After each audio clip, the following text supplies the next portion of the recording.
Hi moms. First of all, take a deep breath because you're doing much better than you think you are.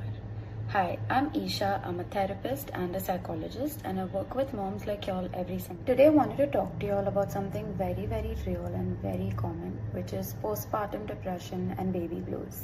If you've recently, you must probably be running on 2 hours of sleep. Your world must be upside down and your emotions must be all over the place. I'm just here to tell you that you're not alone. You might feel tearful, anxious, irritable, or maybe just overwhelmed. If it's showing up maybe a few days after birth and lasting up to 2 weeks, then most likely you're experiencing baby blues. It's not very uncommon. It happens with 4 out of 5 women. And see it as your body finding its way back. But here's the key thing, it's temporary. These feelings mostly pass on their own once you start finding your rhythm and settle back and go back to normal. That said, you don't have to suffer in silence. You're allowed to vent to a friend, you're allowed to talk to a partner, maybe cry in the shower, have some ice cream, talk to a therapist if needed, and even just take time for yourself. Text your mom friend, journal, take a deep breath. Just because it's baby blues and it's not something that's permanent doesn't mean it's easy to deal with. You're adjusting to a brand new life, you're adjusting to motherhood, and that deserves to be spoken about. Even though they're normal, baby blues are hard. Your emotions are very, very valid, and your exhaustion is not just physical, it's also emotional.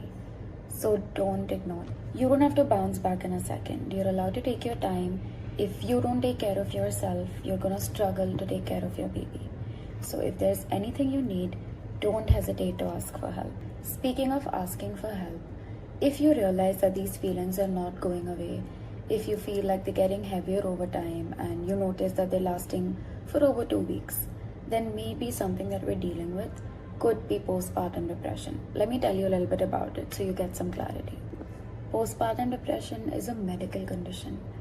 Sometimes it can also show up after weeks of giving birth, and it doesn't have to look like non-stop crying. There are also other signs that can tell you that maybe you can talk to somebody. Sometimes it can look like feeling numb, feeling disconnected from the baby, snapping at people, feeling rage, feeling guilty or any kind of shame, or even thinking, why can't I be happy? Some other signs can be struggling to sleep, feeling a lot on the outside but struggling to understand what's wrong on the inside. If you felt any of this, you're not a bad mom, you're not broken, you're not weak. You're just a human trying to figure things out, and you're definitely not alone. The best part is that it's not something that you have to silently suffer through either.